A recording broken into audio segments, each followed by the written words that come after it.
to a real fight wasn't right.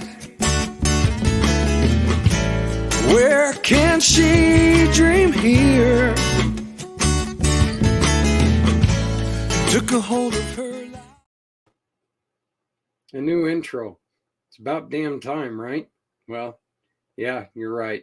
I finally got it done. So, it only took me forever to do it. I mean, I had the same link or what was it, quote of the week.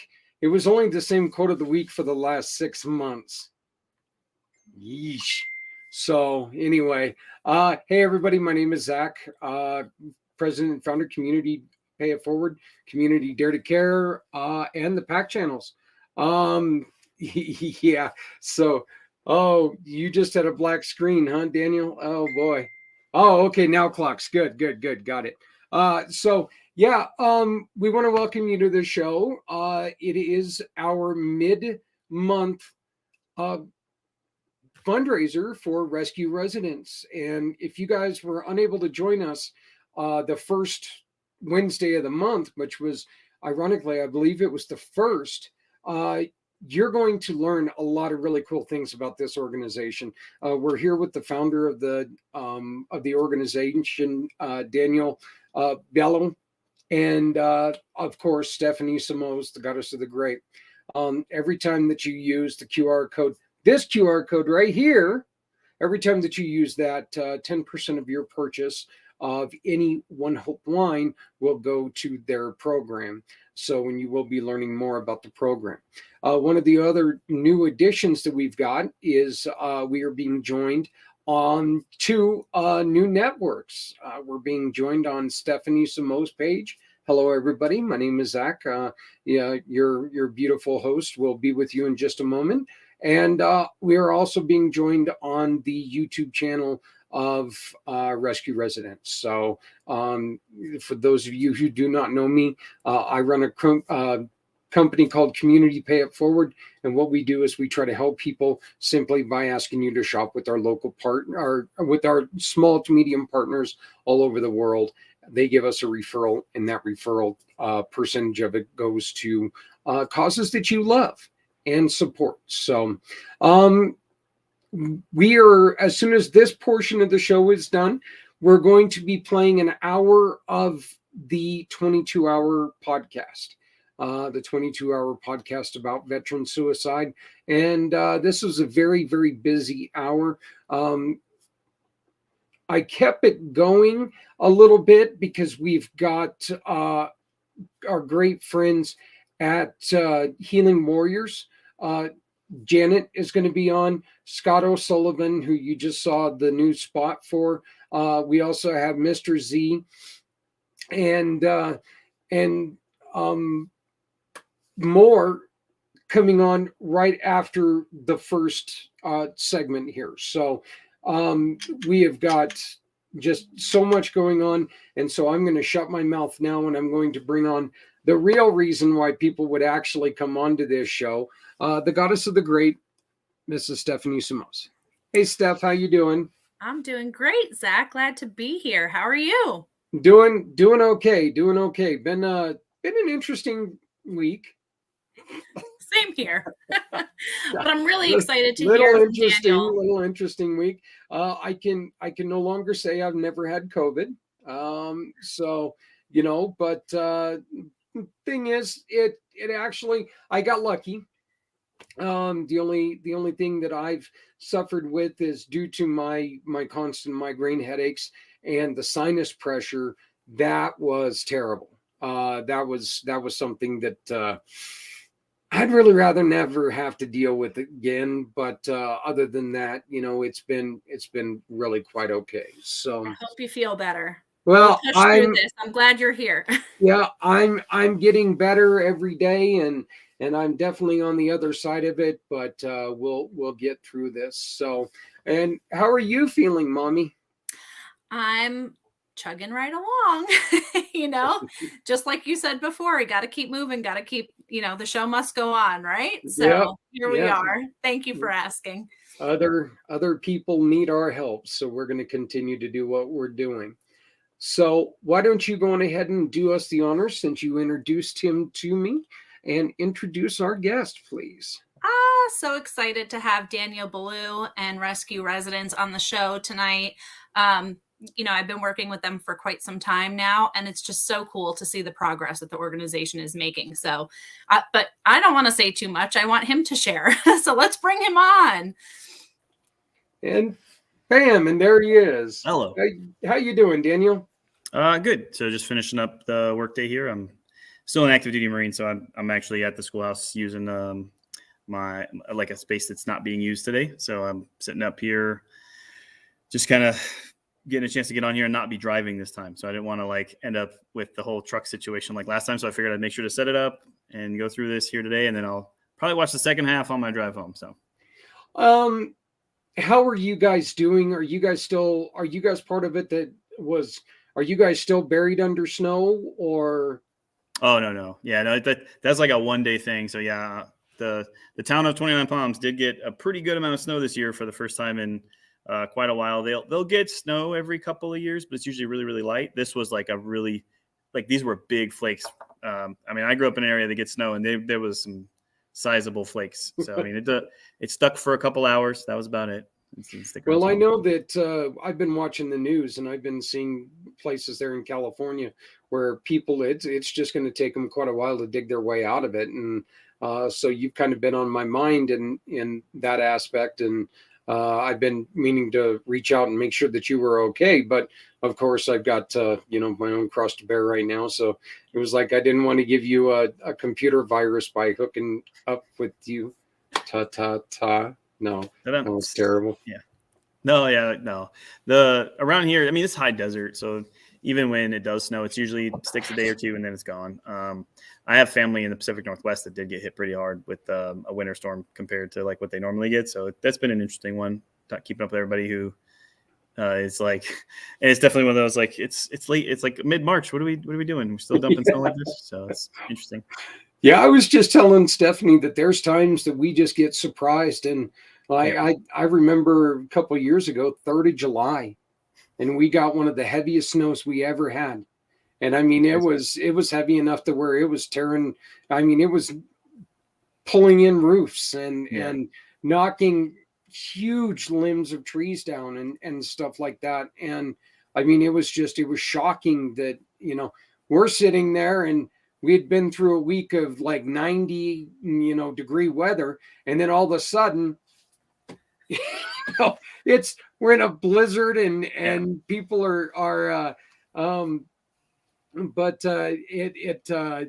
we just really went through some difficult times. But so Daniel, please, the floor is yours. Tell us a little bit more about Rescue Residents. Sure. So Stephanie mentioned watching the progress, and the being on this end of it, part of the frustrating thing is I know it will take a while to build a system I'm planning to, that will have the potential to make this long-term impact, not just a single act impact. And so it feels slow. It's been a year and a couple months since I got started. I started in December, basically, of 2021, built the organization. I obviously started some research, did a whole lot of the prep work stuff, but the organization officially was founded December of 2021. And from then till now, I'm only just now finally starting to take everything out of the inside of our very first ambulance to be able to convert it over into a home. And so that kind of segues to for those who didn't get to see the first one, the whole concept is a holistic program to help support veterans currently experiencing homelessness, to go all the way from first meeting them and conducting interviews and helping with outreach, identifying those who will be really good fits for our program, because it's not a good fit for everybody, all the way to the point where they've moved away from where they're currently experiencing homelessness into a new job and a new life in a new location somewhere in the country. And part of that process includes living in at first to where they experience and really get to know the insides of these ambulances converted over into tiny homes, and then designing and building one with our team. And all along the way, they're going through personal focused development to make sure that they're personally ready to move into that phase. And then also a job preparedness phase where they are learning a new trade skill and getting ready to actually move into some kind of new job and finding that job and getting resume training and kind of really the whole thing, everything you possibly think of that we would need from start to finish. Because one of the key pieces I think are missing from a lot of programs is that when you are identified as and are pulled into a program and like provide support to get up out of being homeless, the situation is usually you're still nearby. You're still somewhere close to your area where you were experiencing homelessness. It's either the same town or same city, and in a lot of cases, probably even the same neighborhoods. And so access to the same people, you're probably still friends and in a lot of the same relationships with people who helped you to be in that situation to begin with. And they're not going to probably help you get on your feet. They're probably going to help pull you back down, if anything. So what I believe one of the things that a program needs to be available for people to say, I'm willing to do that right now, is to step completely away from the situation in the neighborhood and the family that is there that's pulling you down potentially, and move into a new stage where, like, for a period of time at least, you will start on your own in a new place and really get on your feet before you've built that self-confidence to say, like, I don't think I'll end up back on the streets again, and I can really move forward in that new life. So that's kind of where we are with this one. Is we're finally to where I'm like actually pulling things apart and going to be soon, hopefully, starting to build things back in. So I'm looking at how do I purchase some solar panels, power, like DC to AC inverters, battery charge managers, and then actual battery systems, just to be able to have the core like power system in place before I then look at installing lights and water and bathrooms and stuff like that. So I could show a little bit of progress, I guess. You guys are doing, Daniel. Oh, go ahead. Oh. Yeah, we can do that in just a second. One of the things that I wanted to bring up though is I love in your program where it's not just giving them a home. You're actually giving them a chance to make it their home. They get a chance to take in and put their fingerprints on this. You know as well as I do is that if you give somebody something, they're going to appreciate it maybe. If you actually expect them to do something to earn it, you know they're going to appreciate it more. What are some of the things that you're asking them to join you in doing and teaching them along with? And I know that you just mentioned some of them, but what are some of the things that they're learning with the construction of these tiny homes? Okay, yeah. So even more than just like the construction piece too. So it's going to be a full community of people living together in a single place where the workshop happens to also be. So the current location we're working on has space, and the plan is to build out 6 permanently resident, basically, ambulances. So those will be ones that stay with us, right? They won't necessarily move on with someone else. The first 6 we build will be for people to be in the program and living on site. So that site will include a bathroom facility. It'll include a dining facility and like normal grounds. So even just the upkeep of the normal facility is going to be on all of us to do. It's going to be a whole community effort. So preparing food in the evening for everybody's meals is going to be everybody coming together to actually prepare that meal together. So it's going to be partially that, right? So there'll be cooking skills. They'll be living in the tiny homes themselves. Will also teach you about your power consumption and your water consumption and the other things that you're going to have to kind of manage as you understand, like, I have 30 gallons of water. If I take a 30-minute shower, it's actually probably not impossible for me to take that long of a shower, right? If you have to understand, like, I'm going to use up all my water if I do that, and then I won't have water to drink or wash dishes or cook food with. So you have to really know what your systems are. So be able to monitor and manage all of those resources on your own in that home, separate from what we're kind of, a lot of people are used to, where you kind of have infinite water supply and you have infinite electricity. And that's not going to be the case in these small things. You're going to have to look at your power consumption and say, maybe I need to turn off these things or those things so that I can make it through the day to day and get some charge tomorrow. So that you got to kind of really look at it and think about those things. So while they're going through the early stages, it's really going to be very self-focused. So it'll be attending like mental health counseling or drug abuse counseling. One of the big ones we've been talking about a lot is partnering with yoga programs, right? So to be able to do yoga on a regular basis throughout the week, just to really try to center mind and body together so that you can help maybe get through whatever the rest of those pressures are. And I know that a lot of people, especially those living in a van life type scenario will a lot of times be able to go to a really nice location and do some yoga. And that really helps you really appreciate where you are and what you're doing. And another is we're partnered with an organization that's nearby to us here in Joshua Tree area. And it's a Mustang ranch.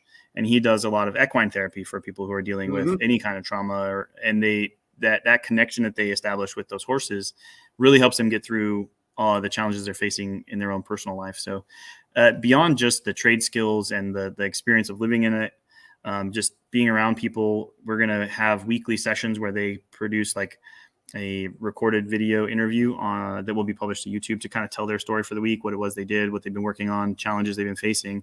So as people go through our programs, those who are following our YouTube channel, and for those who are watching now, like these are things that will come in the future where they'll be telling their story as they go through, and people will be able to keep up with them and follow their story. And our goal, our hope is that as they get through that experience with us, we'll help them create their own YouTube channel and help them keep telling that story as they go forward into that new life. Because I know I'm going to want to follow where our participants are going and what their experiences are, and hopefully some of the adventures they have. Like the idea of taking these ambulances into new places in the country and getting to see things that maybe they've never seen in their whole life.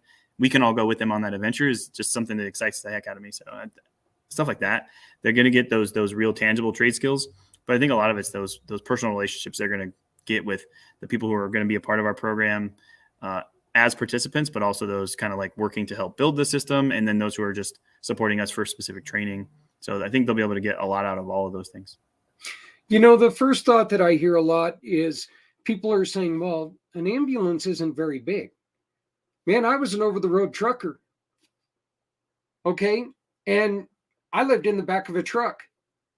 And that's a heck of a lot smaller than the space that you're looking at. And, you know, and then you look at like pop-up tents or pop-up trailers and stuff like that. You got more room than you do in one of those as well.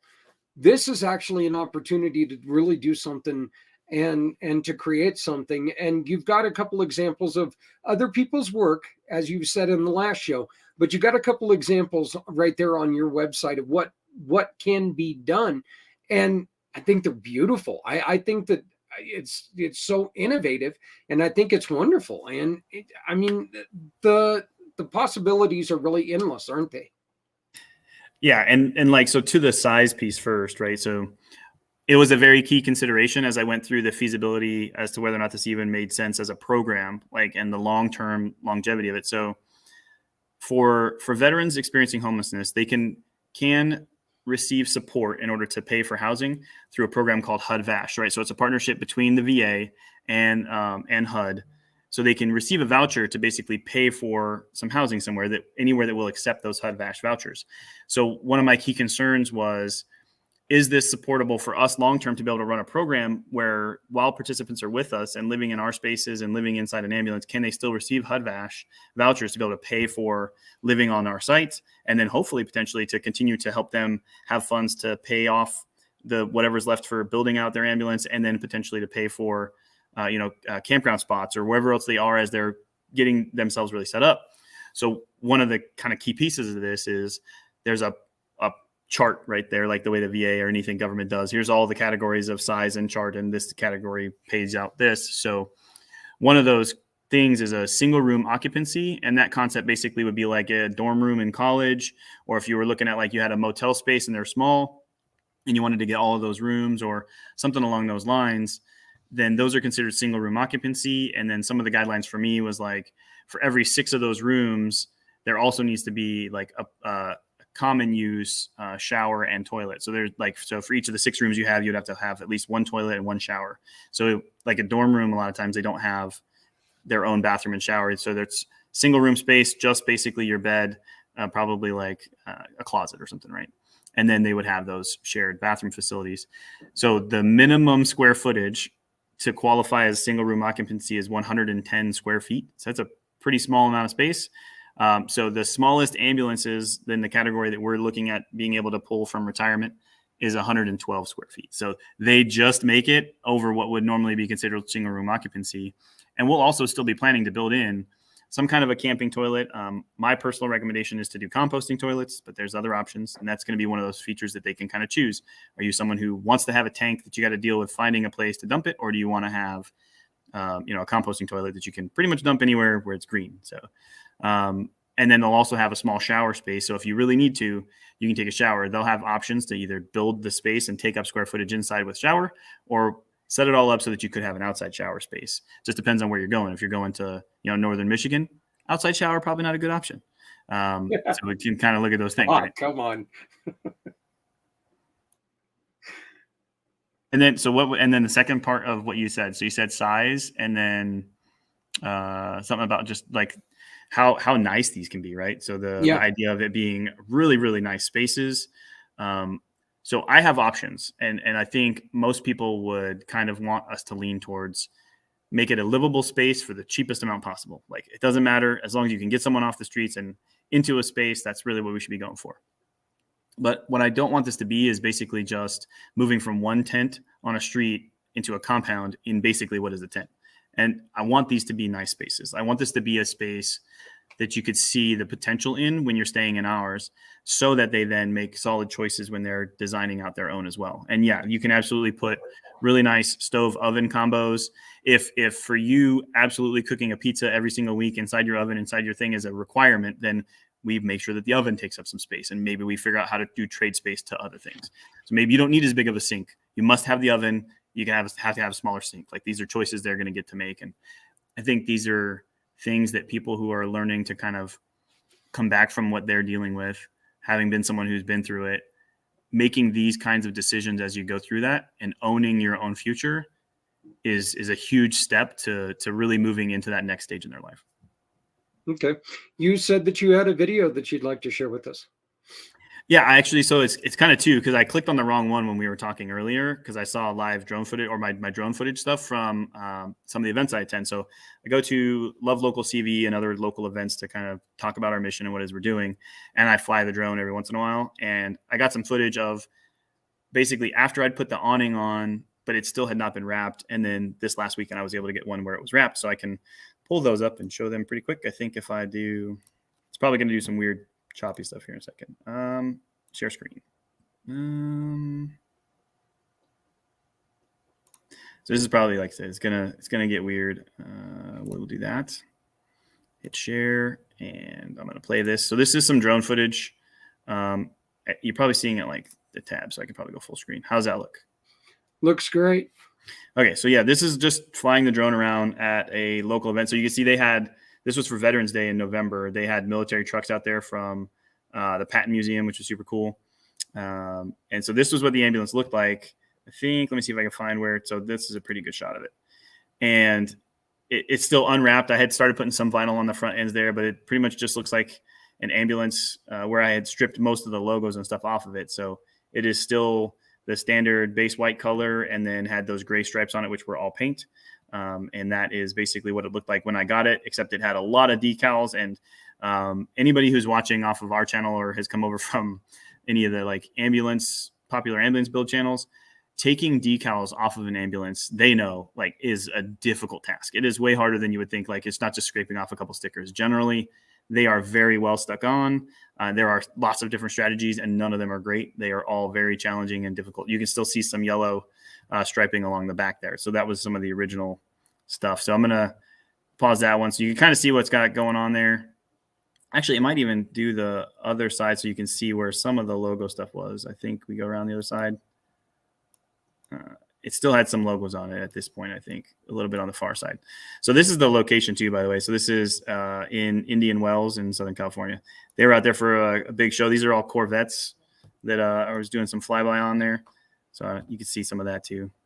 So this was kind of a big part of what the event was, is these guys with their Corvettes come out there. It's pretty nice. All right. So let me show you what it looked like this last weekend. We go back a little and let me pull up. This was the most recent footage we put up on the channel. It's got a little bit of music. Hopefully it doesn't.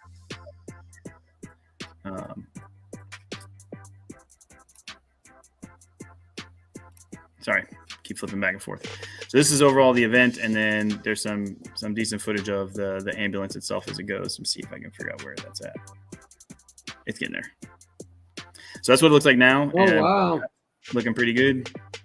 Top is still, going to be the plain color. It's just the paint that was there. Didn't see a reason to wrap the top when I'm going to end up covering it with a frame and solar panels and vents and all kinds of other stuff. So vinyl wrap's expensive. Figured didn't want to have to do anything extra if I didn't have to. So that was that. As far as what the ambulance looks like, so I can probably go to right here and pause it. So yeah, that's it. Vinyl wrapped, and I can go ahead and stop sharing, I guess. What was the main question asked by people that came to your booth? So I'm gonna. Oh, hey, hold on, it's still playing. Let me turn that off so we don't end up with a bunch of extra weird music playing in the background. So I did get one weird one, so I want to address that first. And someone was sitting at another booth nearby and fell out of their chair and hit their head, and they come running over to see if we were able to provide medical aid. So that's going to happen to people. And I know that's like one of the things they see an ambulance. They're like, can you help us? I was like, so I have a first aid kit, and the guy who was standing there happened to be a nurse actually. So I was like, here's my first aid kit. And he went over to help. So like, I'm not a medical professional, and the folks who are going to be living in ours aren't, but I think no matter what we do, like that clearly is wrapped in a way that does not look like an ambulance, but it still looks like an ambulance. So they come over. Yeah. And that's kind of the immediate response. So I did have a pretty good one, which was like, are we doing any kind of questionnaires? So there's a lot of websites that can basically answer a bunch of questions. It kind of determines your strengths and where you might be best fitted to go into any kind of a profession. So that might help guide them. Because one of the concerns this person had was if we say, hey, what's a trade skill you want? They might not know. Like they may have literally no idea what would be a good thing going forward. And so her idea was basically maybe start off by having them do some of these like personality tests and a couple of different options to help them kind of be guided into a profession that might work really well for them. So I thought that was a really good tip, and we wrote a lot of that down. And I guess the most common kind of question we get is like, what can I do to help? And unfortunately, like right now, the real answer is like money. I know it's like a terrible thing, Mike, but right now we're at a stage where I'm building everything. It's an early start. We're just trying to put stuff together. At some point in the not too distant future, there'll be plenty of time for people to come up and like help cut stuff out of ambulances and help build cabinets inside spaces and paint things and do other stuff. But like right now, most of the volunteer work is non-existent, or it's me and 2 or 3 other people. You can only cram so many people inside an ambulance if you're trying to do, work to pull the stuff out. So like, if you look at the video we posted right before the drone footage, it was us, taking all the stuff out of the ambulance that day. And it's me and 1 volunteer and my daughter with me. And it really could not have fit more people inside that ambulance to be able to do that kind of work. Now, when I have 3 in an assembly line process and 1 is doing installs and 1 is doing, the removals, and the other is like working on the engines. And now I need engine mechanic volunteers, and, there'll be lots of options for that kind of stuff. Right now, we're genuinely at the, I'm trying to build stuff up phase. So the best thing people could do would be join on Patreon. So commit to giving a small amount each month. To me, that's better than most of us can't afford to give me $10,000 right now so that I can go buy this ambulance that is $45,000 worth of vehicle and home already ready to go. Can't just outright do that. But knowing long-term that we can each give a little bit each month. And then if we get a lot of us doing that, it helps me budget and helps me build things out and helps us really have an impact on what we can do going forward with a real solid plan. So committing to a small amount each month for us on Patreon is actually better than a lot of other options. Okay. Are you hoping that eventually this turns into, okay, well, I've got mine built. I would like to continue to help you build for others, to where there's the communities help build themselves? Yeah. So honestly, knowing that, diesel engine mechanic is going to be one of those trade skills I need early on to hire somebody into. I'm going to hopefully be able to encourage someone who comes in as one of our first, 2 or 3 program participants to go into that kind of a trade skill. Hey, let's check this out. Let's see if that's an option we can get you trained on. And then as they're looking across the country towards looking to find all these jobs, be like, hey, by the way, can I hire you? You can just stay here in the one you're designing. We have spaces for you to park your own. And we do have a plan to have 2 separate from the process homes, but have 2 RV-ish parking spots for people to move into, to be hired on and stay in each location. So yeah, I do think there's opportunity for them to identify a trade skill that will help us build each one of these out and then come right back into the program. And again, maybe they only do it for 6 months or for a year, and then they can go on to a new location. But they felt like they wanted to get back. That could work. And then if this really, really grew, because I do think expansion to each major metropolitan area is kind of a need as the need is identified, and as the expansion becomes an option, they could move into that new one too. Like, hey, you just went through the process and we're going to open a new one across the country here. Would you like to go over there and help them get that place set up with us? I totally see that being a really good option because they just went through the whole program. They'll definitely be able to help coach somebody through it. And then as I look towards the future of this, and while right now our focus is on a community that I can connect with better than others, which is specifically targeting veterans experiencing homelessness, I see us expanding to the point where we can just help anybody who's a good fit and knows that they want to just leave whatever they're doing currently behind and join into the programs, move somewhere else in the country with a new trade skill. I don't see why at some point this wouldn't expand beyond veteran specific focused, and then open the aperture a bit and let more people who are experiencing homelessness into the programs. How do people get a hold of you, Daniel? And just before you do that, Stephanie dropped off for a second. Hopefully we'll get her back. She has been experiencing storms in her neck of the woods, so internet is a little freaky. I think my internet's been a little bit freaky as well, but that's because it's like 70 degrees here in Colorado, and we apparently can't remember what to do when it's this warm outside. So but hopefully we'll get Stephanie back on with us here real quick. But how did they get a hold of you? So go ahead. Oh, she's back in. There we go. So I would say that the easiest thing to do would be to go to our website. So our website is right there on the page, rescueresidence.org, right? And at the top of it will be listings of all of our social media accounts. So if you're on a mobile device, there's a little plus sign at the top. You got to hit the plus sign, and it's going to give you an open menu to kind of go through all the stuff. All of our social media accounts are on there. And then so whichever one you prefer to use would be the one I would recommend you go to. So if it's on Instagram or TikTok or Facebook or LinkedIn, like you can message on there and I will get that. Ideally, probably if you wanted me to pick one, I would say contact us on Instagram. So we post a lot more information on Instagram because a lot of what I'm doing right now is very short form. It's what I can manage to snap a picture of or record a really quick video clip while I'm doing something else, because we don't have dedicated staff for our video stuff or for social media. So right now it's kind of whatever I can manage to do. And Instagram is really good for the short form stuff. I know TikTok's really good too, but I basically am just cross posting stuff between TikTok and Instagram. You can message on Facebook. But I will say, like, Instagram messaging seems to come through a little bit easier. The new Facebook messaging and how it pairs with pages doesn't really work as well. Instagram gets it to you pretty quick, and I get those pretty easily. And honestly, I'm trying to kind of grow the Instagram followers. We're at almost 400. I think we're at like 370 something. So I'm thinking I might come up with something where, what are we going to do when we hit 500? I think I'd like to figure out basically kind of the way people can sponsor people for like a certain number of miles or whatever. So if I can get some people to say, hey, we will donate this much whenever you hit 500, maybe we can get more people to share that and get more donors in, specifically based on, like, I'm not donating right now, but I'll pledge to donate. Basically, that's what it's called. Yeah. Pledge to donate when you hit 500, I'll donate this amount. So I'm kind of thinking about that as an option, but if anybody has any better ideas on what to do at 500, we can definitely do that too. Email, I think, is not really listed up there, but that's always an option. And I'm at daniel.ballou, which the name was on the screen there, at rescueresidence.org. So you can get me in an email that way too. And of course, there's always an email place, usually at the bottom. Yep. So there's contact us information down there. Yep.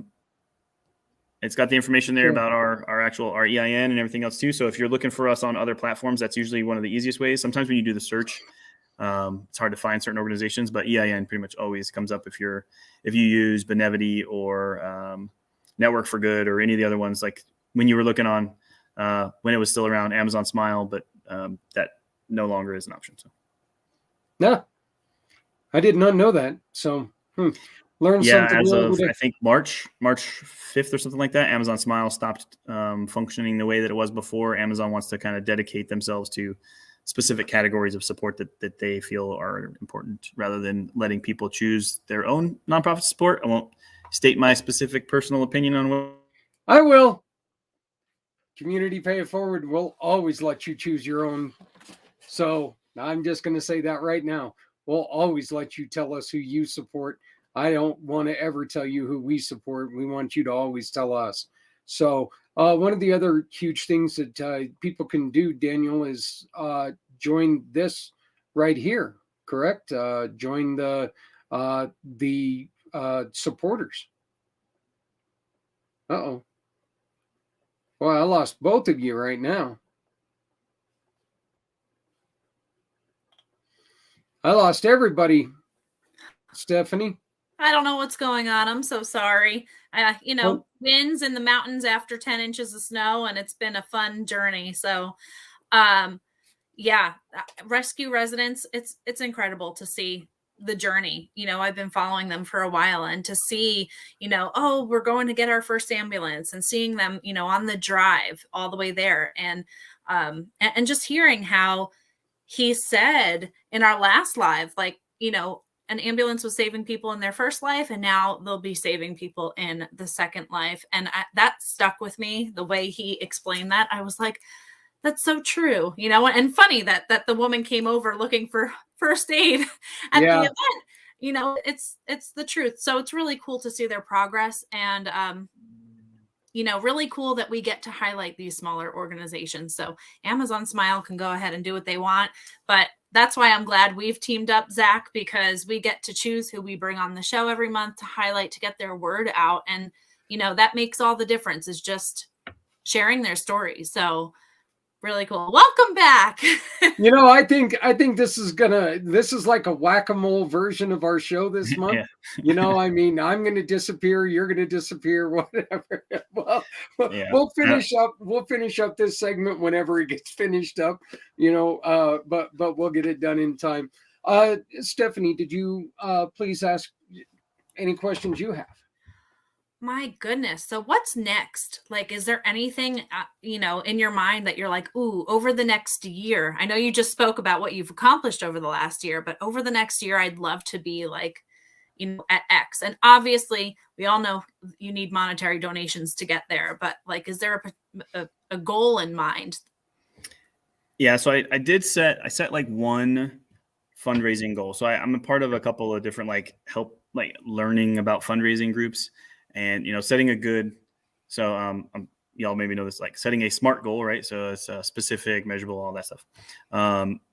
So what I said was, and it sounds bigger than it is, but I wanted to triple the number of patrons we had that were over $25 or over, right? And so that's $25 a month or more.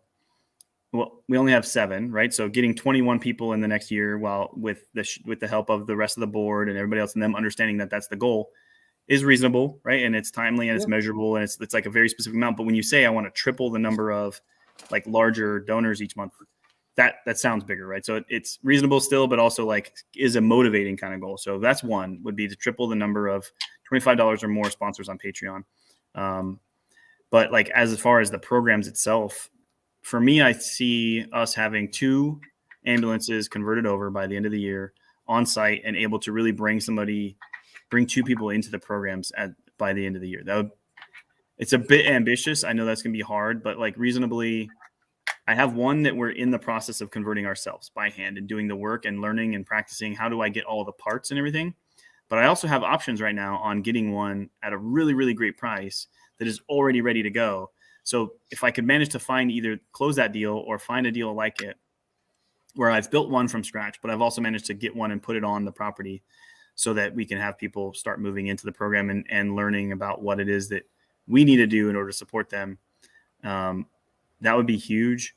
And I guess one other big one, I originally planned to try to host a major event, right? Bring people together as a fundraising event at the end of last year. Because one of the unique things about Coachella Valley and the Inland Empire area of Southern California is very, very popular, similar to the way Arizona and New Mexico are for the snowbirds. So everybody kind of flocks down here during the wintertime because it's a lot nicer here. It does get cold for us, but it's a lot nicer than a lot of other places that are in deep winter, So a lot of people like to visit the area, I would say in late November and mid-December.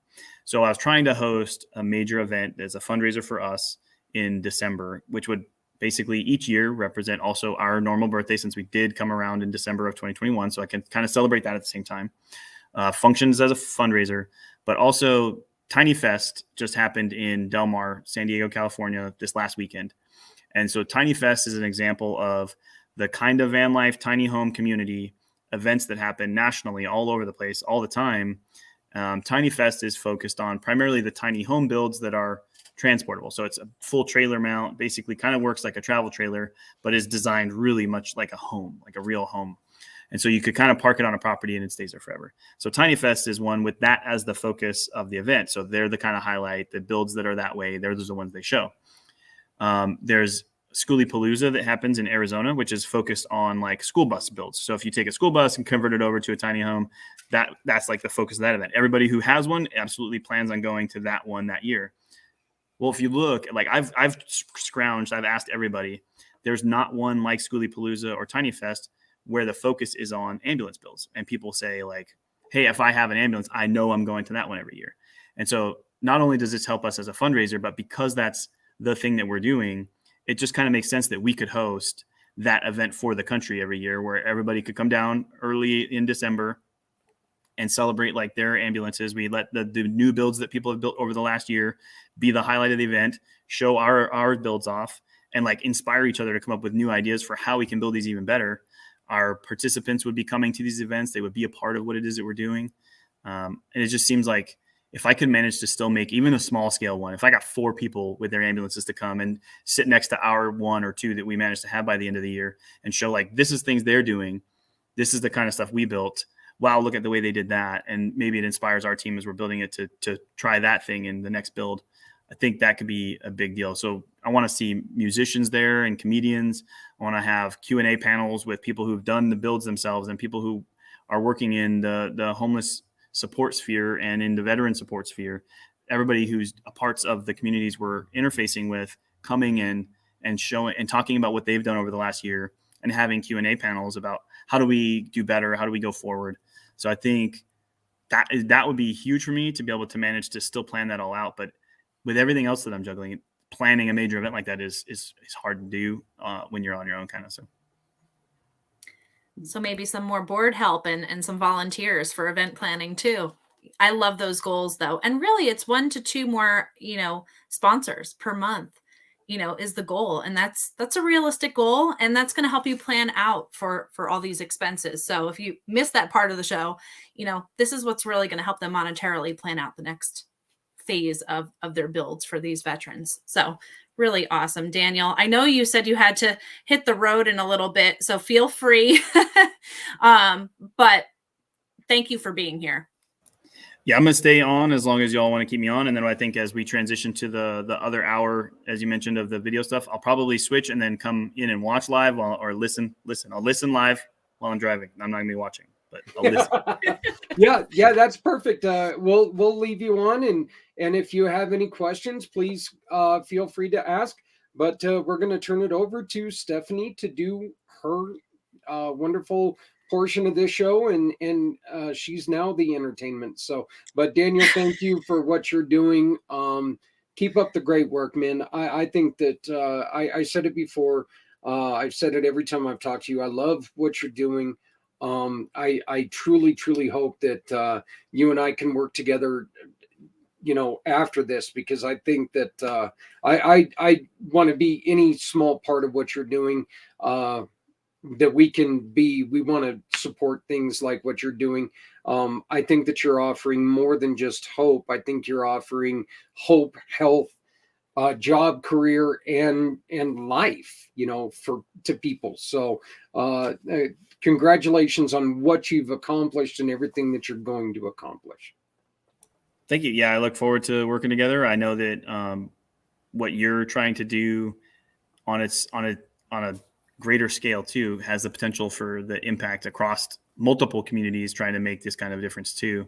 And that, especially with, Amazon stopping to allow people to specifically choose who they're supporting on their own and when they purchase, filling in that gap, right? So like understanding that individuals and how they spend their money should have a choice towards where that goes. If that company is going to get the tax benefit of using that as a like, because that's what Amazon does. Like they're the one donating it, so then they get it, even though you're the one who's giving up the money as the paying for your item. So I appreciate what you're doing to try to help all the nonprofits who are participating in your program as well. Yeah, we'll keep talking about that, but Stephanie, it's all you. Let's jump right in. Oh, so much goodness. You know, on the Amazon Smile kick, we through One Hope, we give back a lot more than what they did. It was very small percentage. I think we're at like 10 times more than what they did. And hey, just making a note here, because I don't normally talk about this on the show, but you guys, for every approximately 2 cases of wine, Rescue Residence is going to be getting a $50 donation from One Hope and an additional $25 from me personally too. So like, you know, if you drink wine, please consider filling your glass with something through this event. That's all we ask. Or gift if you don't drink wine yourself. Yeah. And Zach's pointing. Oh, no. This is the event. That's for the event. So yeah, no. So Zach was just pointing at that QR code there. If you want to check out the event page, you can open up the camera on your cell phone, hold it up to that. It will take you directly to the One Hope fundraising link for Rescue Residents. But if you're just viewing the show for the first time, I'm so rude. I didn't even introduce myself. My name is Simos. I am a cause entrepreneur with One Hope. We are a Napa Valley winery that gives back with every single bottle of wine. I'm not sure if that's me or if it's Zach. We're taking. Here we go. Can you still hear me? Yeah, we can hear you. Yeah, you're freezing, okay. But we can hear you. All right. And of course, as soon as I said that, we couldn't hear you no more. All right. What I thought would be really awesome to do this evening, because I normally, go over tasting profiles and pairings and things like that. We have a flash sale that just launched. So I thought that would really be cool to highlight, just to showcase the different kinds of packs that are on sale with an additional 20% off, and just kind of show you that really for any kind of wine lover, there's a pack for you, within this sale. So with the flash sale, it is an additional 20% off. Normally, when you purchase through One Hope Wine, 4, 6, or 12 bottles, depending on how many you purchase, there is a discount with the pack. But with these select packs, an additional 20% off on top of that. So I personally love the variety. A lot of these wines that we're going to talk about are my go-tos personally, when I'm not pregnant, of course. But not only is it a great price with the flash sale, but you're supporting Rescue Residents at the same time. So let's dive in. First, low sugar reds. A lot of people are talking about, calories, sugar, all this stuff. Very, very low sugar in these wines with these reds. So if you're a red lover, in this 6-pack, it includes our Vintner Collection Pinot Noir, which I know Zach enjoys. That's one of the reds I got Zach to try, and he really liked it. So Zach is normally a sweet lover, and that's kind of an in between. I wouldn't call it sweet, but it's a lighter wine that you can serve chilled or room temperature. Also, our Vintner Collection Cabernet Sauvignon, which is delicious. It's a heavier red. So, whether you're still snowbound, like we kind of are right here. I know the last few shows I've been talking about, well, spring is coming. Well, here's a heavier red, but it also pairs well with barbecue and grilled meat. So the Cabernet is delicious. We also have our Vintner Collection red blend, which is mostly Cabernet, Merlot, and Red Zinfandel in the blend. That is our highest rated wine at 96 points. Delicious.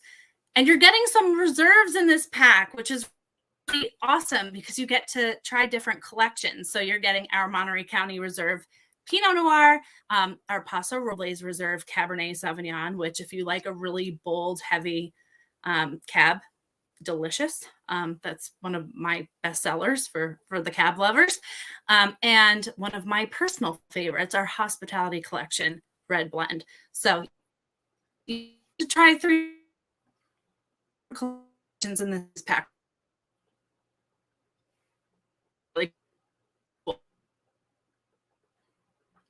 Okay, we lost you there for a second, Stephanie. Always get a little choppy. Would Okay, be there you our are. There low you are. sugar whites. All right, perfect.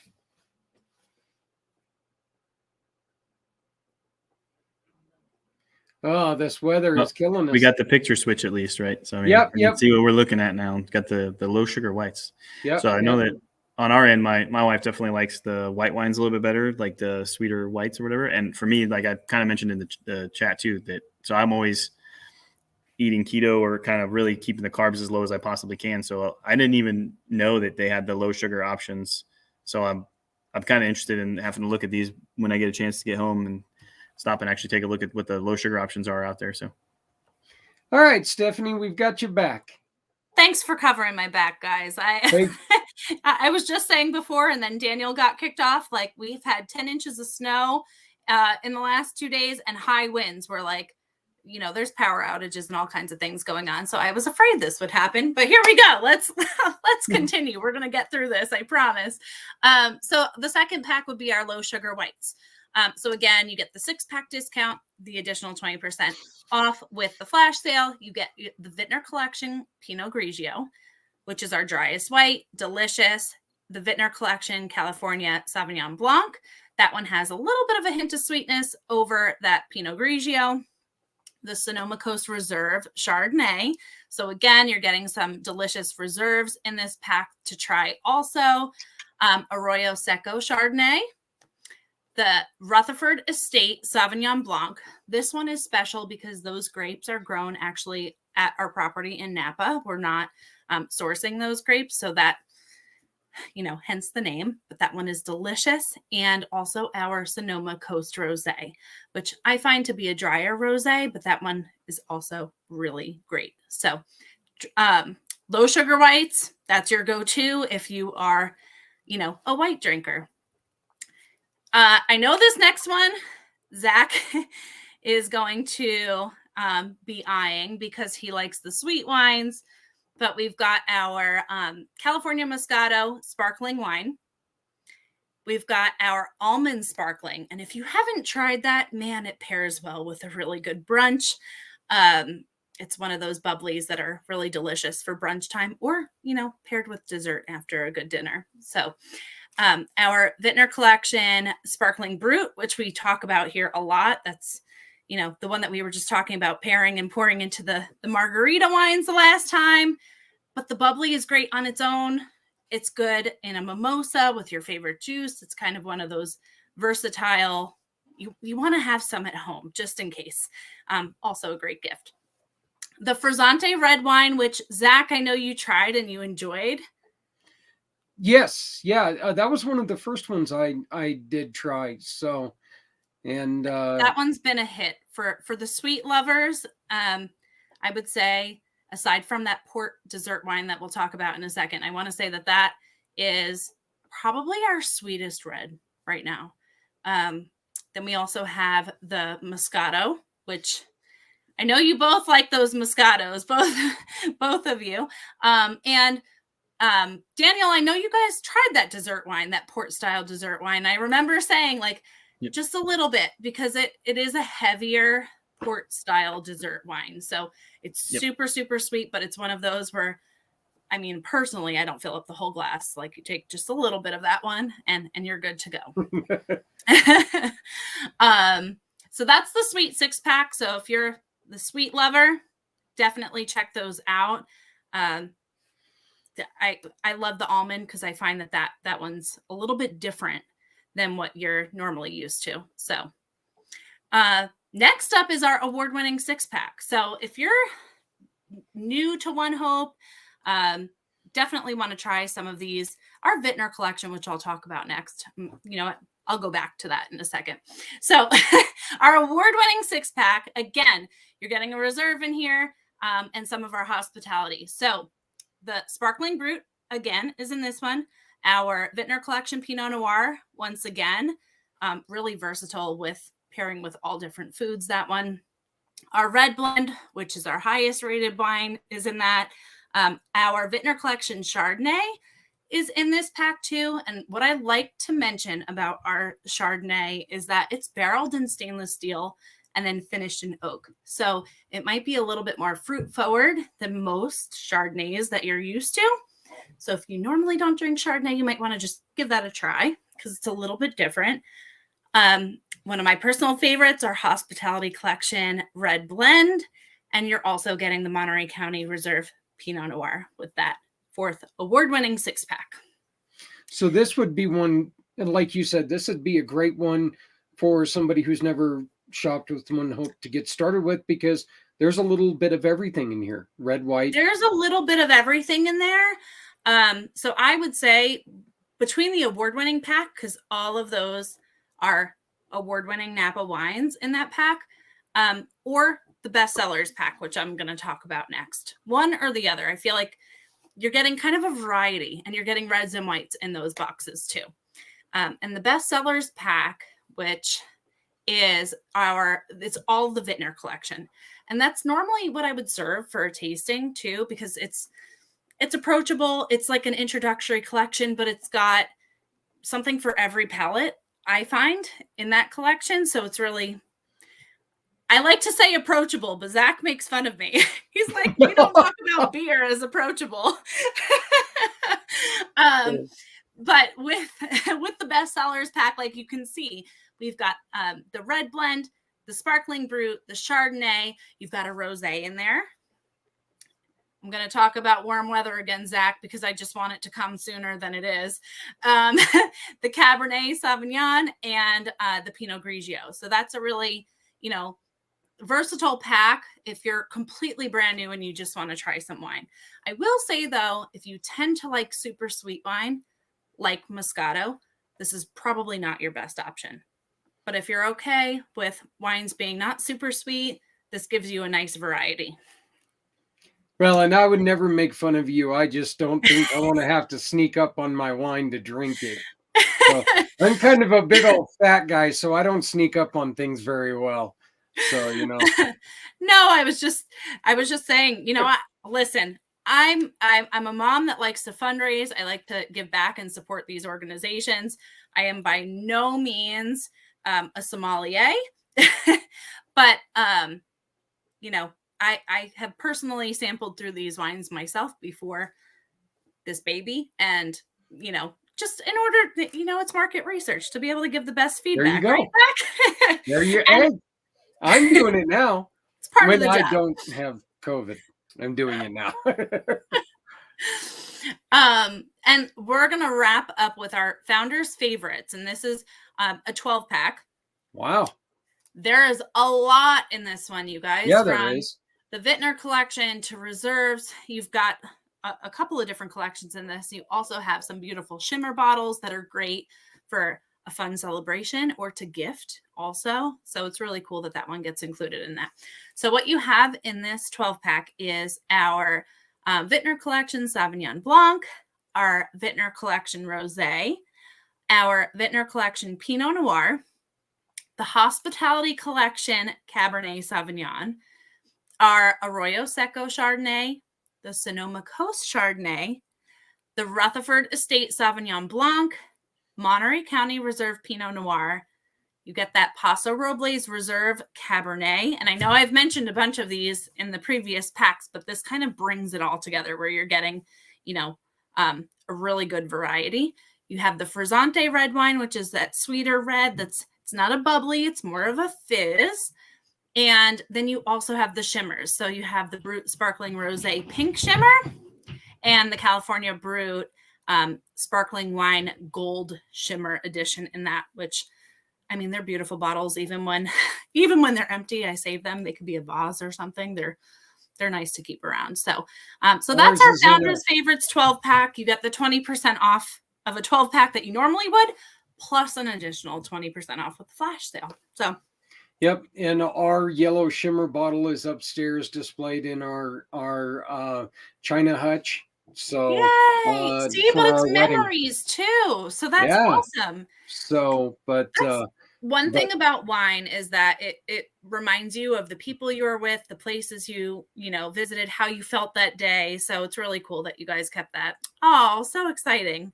Well, it was given to us by a great friend, so we wanted to make sure that we always remembered that. And Stephanie was kind enough to gift us with one for our wedding this last June. So when it definitely was warmer than it is now.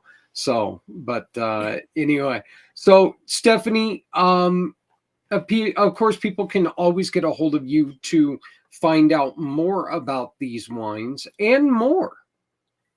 Absolutely. So that link tree there takes you to the Rescue Residents fundraiser. There's a link there to the Community Pay It Forward One Hope fundraising page right on Facebook, where we highlight the organizations every single month. So definitely join us on there if you haven't yet. We share some fun, recipes, tasting profiles, different launches, sales, all kinds of fun things there. And if you're sampling the wine, we would love for you to take a picture of what you're drinking with your dinner or something. Or if you try a recipe, share it there. It's definitely a page for us to all kind of come together and just support these nonprofits. So and absolutely. If you look at the QR code above Stephanie, that will take you directly to our Facebook page. So you can always go there, make sure that you give us a like and share your experiences, share your recipes. Let's make this a real community page and make sure that you show that you're supporting Rescue Residents and all the other programs that we're trying to support. Once again, Stephanie and I started this last year in hopes of making a difference to wonderful organizations like Daniel's Rescue Residents and more. And, we're also looking for people who run other 501c3s that want to come and join us. So you can always talk to Stephanie and you can get a hold of her right there on her link tree. So Stephanie, you also are looking for people who like wine and want to work with wine. Right. So, obviously we haven't donated more than $9 million by me just fundraising alone. So there are different ways that you can kind of contribute through One Hope. You can, order your wine through One Hope and be able to select the cause of choice every single purchase that you make. And if you have more than one cause that you really love, you can actually switch it in the account, like when you go to place your order, and 10% of your purchase always will go to that organization. You can connect with Zach and I, host an event, get the word out for your favorite organization. We want to talk to them. We want to hear from them. That's another way. And you can make an impact that way. And also, if you want to be like me and fundraise year round, there's opportunity for that too. So love to chat with you if you have some ideas. Would love to hear from people, to hear the organizations that they're really passionate about supporting. And Zach and I are always looking to highlight some great people on the show every month. So definitely connect with us. There is no charge for you to come on and tell us your story. This is about you. This is about your organization and the good that you're trying to do in the community. As I've mentioned before, Community Pay It Forward makes not a dime off this.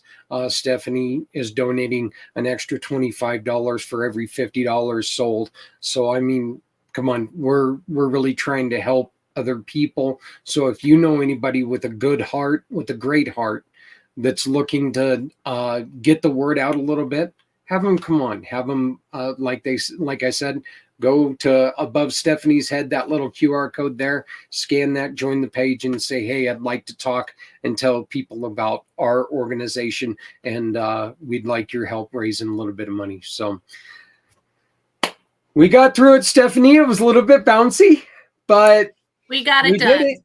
We did it. So I thank you very much, sweetie. I know that you're getting very, very close, closer every day, but we're going to keep going as long as we can. And I would just like to once again thank you for what you're allowing us to do with you, because you're really running this show. Without your kindness, without your partnership, we wouldn't be able to do what we're doing here. So I want to thank you very much from the bottom of my heart for being one of the best supporters. Thank you. So, and we'll talk to you very soon. So thank you for the great gift the other day. Hopefully next time I can sample a little some. Probably when you're feeling a little bit better. Yeah, probably not the best to do right now.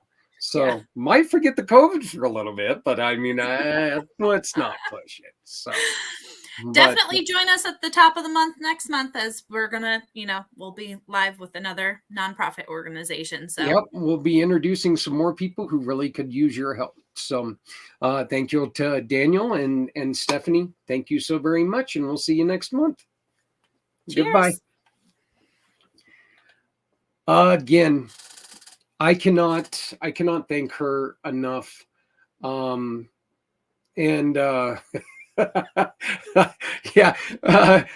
we noticed that Daniel dropped off the face of the earth again, and he said, "Connection dropped." I took it as a sign it was time to go. So, very good, Daniel. We get it. He's listening on the drive. He is not watching, so just be careful on your way home. Again, thank you to Stephanie. Thank you to Daniel. Both of you guys, please keep up the great work. And please know that we're here to support you in any way possible. We might run a little bit long past the second hour, so we'll have to cut this interview if that happens, but we're going to replay it the entirety of the interview on Friday. But this was one of the hours from the 22-hour podcast when we talked for 22 hours about veteran suicide and how we can help people who are going through this conflict. And one of the very first people that we had the pleasure to talk to was Healing Warriors.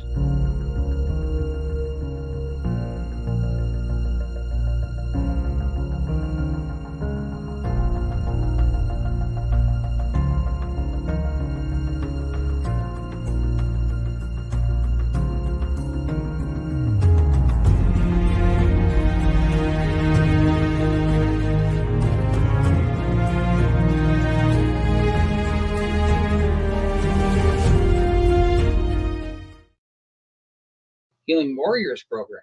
Why are we going to be talking about this? Because of this beautiful lady. Hello, Janet. Hi, sweetie. How are you doing? I'm always good. You?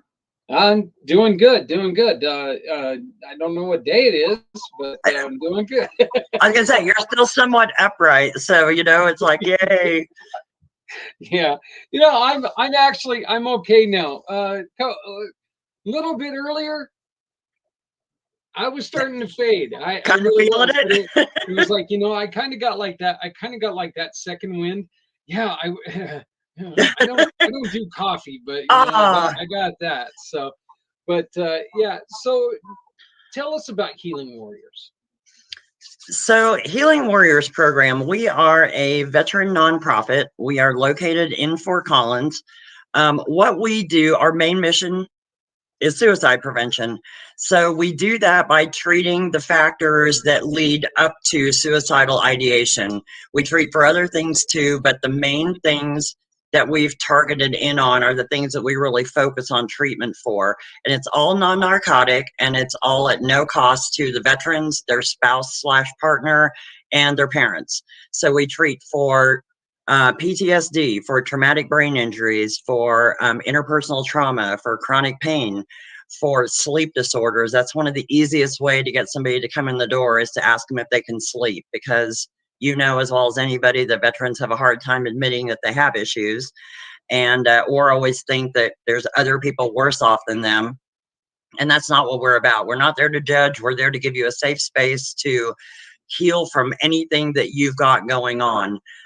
We also have client care navigators who meet with every single client to make sure that whatever else is going on with them besides what we're treating them for. So if it's, housing, if it's financial, if it's spiritual, whatever it might be, that we can help with those resources as well. You guys have been around for how long now? 10 years. It's our 10-year anniversary this year. That's That is so cool. And Over 30,000 treatments that we've done. We not only have our clinic in Fort Collins, we also do free monthly pop-up clinics in Longmont, Denver, and Colorado Springs. We treat every era, every branch of service, doesn't matter. All you need is a DD-214 or your military ID. We treat homeless, we treat active duty, we do all of the yellow ribbon events for pre and post deployment, we do all the stand down events. So we're trying to be there for whoever needs us. And we also have telehealth options for those people that might be more rural or that they can't actually travel to us, that we can reach out that way and help them too.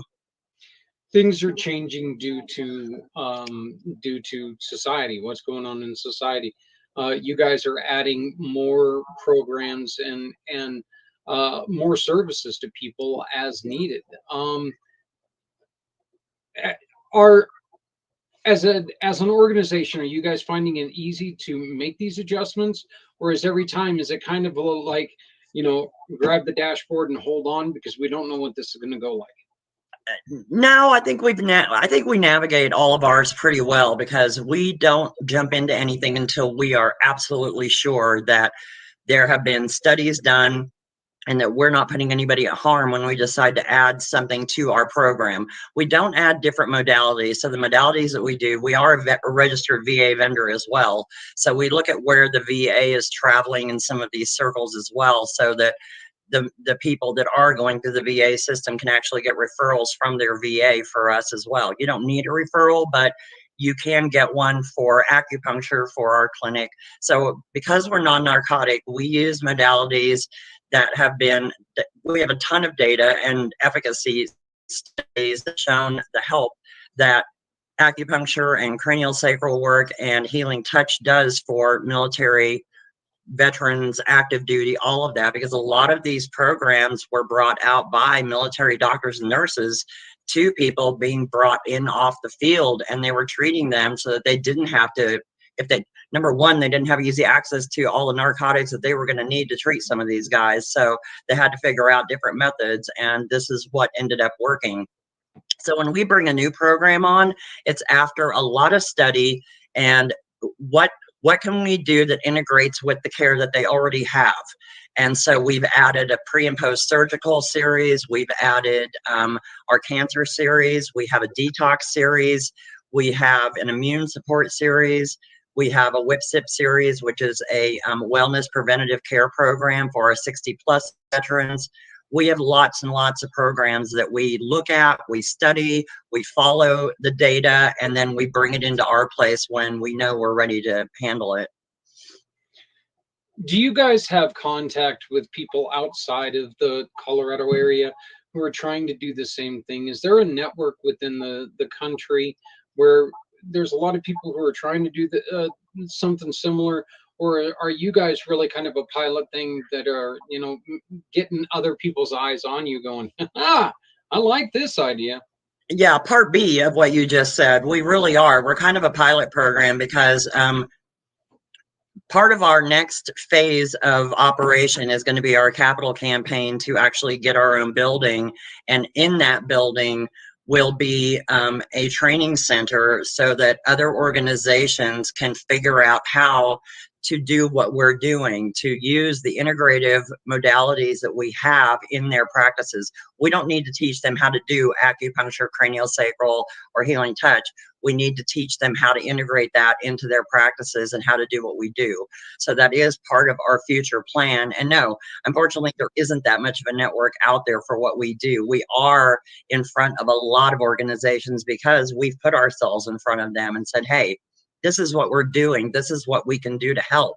And so we've collaborated on some big projects for the state, through Larimer County Behavioral Health Systems. I mean, we're in front of, we got a huge VA grant this last year, the Sergeant Fox grant, which only one of 3 organizations in all of Colorado got, and we were one of them.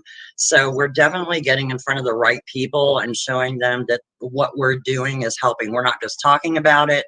We're not just giving them resources. We're not talk therapy, nothing against talk therapy or anybody else, but we are actually boots on the ground making a difference every single day with these people. So that's what makes us different. how much pushback do you get when you have, let's say, some of the older veterans, when you're trying to convince them that, hey, this, this 1,000-year-old technique of acupuncture can help release some of your stress?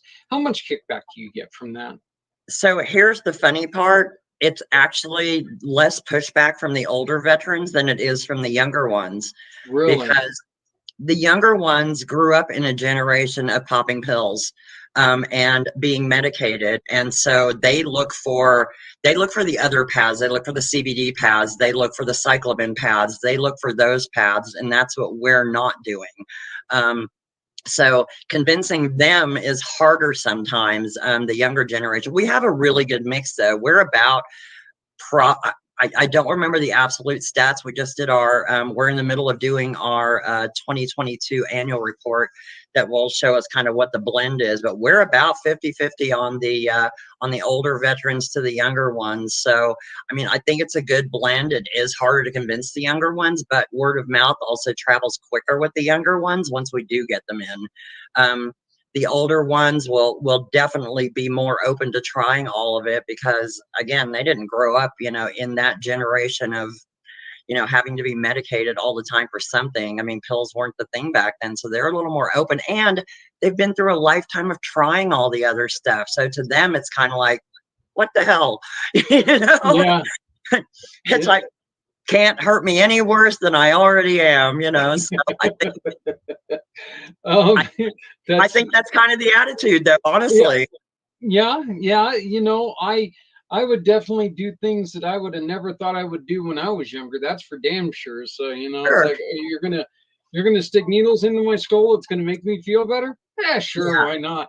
Yeah. 30 years ago, I would have been like, you're out of your damn mind. I don't want to look like Pinhead from Hellraiser. I mean, what Exactly. are you talking about? So Yeah. So, I mean, I think it's a very interesting mix that's going on out there. And because of all of the opioid crisis and everything that's going on with just the prescribing of medications to these poor people over the years, we're never there to give medical advice. We integrate our therapies with whatever they're doing on a medical level, and all we do is really monitor every time they come in. We do a pain scale and a sleep scale with them to figure out what are you coming in with and then what are you leaving with. That's part of our data capture for what we're doing to make sure that the treatments that they are getting from us are making a difference. So with that, if you consistently were coming in as an 8 and we're leaving as a 6, and now all of a sudden you're coming in as a 6 and leaving as a 4, we try to have that conversation and say, hey, now that you are at this level, you may want to have a talk with your primary and get them to ratchet you down on whatever pain meds you may be on, because you're starting to self-manage your pain with the treatments that we're giving you. So like I said, we never give medical advice when it comes down to it. We definitely offer some counseling on this is where you are now, so it might be a good idea. We're doing a lot together. We've been able to work together quite a bit, and I'm thrilled anytime that I get a chance to talk to you, because you are so busy. But one of the things that I really like to do is I love being part, albeit a small part, on what you guys do and try to help you guys out. A couple of the things that we've got going on this month in order to help what you guys are doing is on our website, which is communitypayitforward.us, community mission to rescue 22. And we've got a couple things going on, like you can watch the Mardi Gras cooking, where we've got a pampered chef party that happened this last Sunday. And we replayed it this morning, and I might even continue this. Don't tell the wife, but this might become a 21.5-hour program. Uh-oh. Even though I'm going to play the thing and walk away. There you go. So, be napping at a corner. yeah, but you know what? I can do that, but we might play this again. We'll definitely continue to play it throughout the month. But anytime that you order anything from Carolyn Rasmussen, a Pampered Chef, a portion of that money comes back to us and what we're trying to do here. And you guys are one of 8 organizations that we really are trying to focus on, because every single one of us, our goal is the same, and that's trying to be there for people who a lot of times don't want to admit they need help. Yeah. And there's times they don't even know they need help until it's too late. And so I have those conversations a lot, because all the different outreach events that we do, I'm always having those conversations. And like I said, sleep and pain are the 2 things that definitely will come out when you just ask, what overall is going on? Because you'll get those guys go, oh, you can't help me with anything. And I'm like, okay, so what do you have going on? And it's always some sort of either sleep or it's pain. Those are the 2 main things. And those are always it's like, come in, we can help, It doesn't cost you a thing to walk through the door and to get treatment. We do everything that we can to make sure that people don't have to pay for their treatment sessions. We have so many different grant programs, and we will slide you in from one to the next and do what we can to make sure that you don't have to pay for that, because you shouldn't have to make that choice, and you've earned it. And that's what they don't get. They don't feel deserving of having people give them anything. And if you're going to give somebody something, if you're going to thank someone for their service, thank them by supporting organizations that are supporting those people, because some of them do get burned out on the thank you for your service thing. You get some of them, they're just like, God, I want to run away from it because people are always doing it. And it's like, you want to thank them, do it the right way. Well, and that's one of the great things that we get is we work with all these individual companies that are, they're willing to give up a referral, and we just turn that referral into a donation. We take 80% of whatever they give us, and it goes to the referral of your choice. One of the other programs that we have is the One Hope Wines event, and this time our Goddess of the Grape, she really went out there and she put a lot of them together, and you can see everything, including the Healing Warriors, right here. All you got to do is scan that code, and if you buy any wine on using that code, 10% of your purchase goes to Healing Warriors. And this is not cheap wine. No, it's really good. I ordered some for Christmas, because after we did our podcast with her, I was just like, okay, I have to go on here, because everybody's got gifts to give out too, or you're going to somebody's for dinner. I mean, they have some really nice mixed kind of cases that you can get from them that are a really good price for the whole thing. So I was super impressed. I still have some, because again, you don't know when you're going to end up last minute going to somebody's house or going out to dinner or whatever. And it's a great thing to be able to grab one and bring it along with you. Yeah, well, and then you can come on over here, and healingwarriorsprogram.org is right there. So you get to come on up and check out everything that they're doing. We're going to have a very, very special guest in my mind join us, Janet, because this is a guy who has been, look, I've had a lot of people who have supported me over the years. This gentleman, he has been there through all the crazy ideas I've tried. He's been one of them. He's, longtime friend, great partner. But this is Mr. Scott O'Sullivan of Scott O'Sullivan Law Firm and Ryder Justice. And now you see why I like him. Ryder Justice, you get that in there. There Scott, you go. how you doing? Hi guys, how are you? I love what you're just talking about too. I totally agree. Help support each other. There's no competition here. We're all trying to help. Exactly.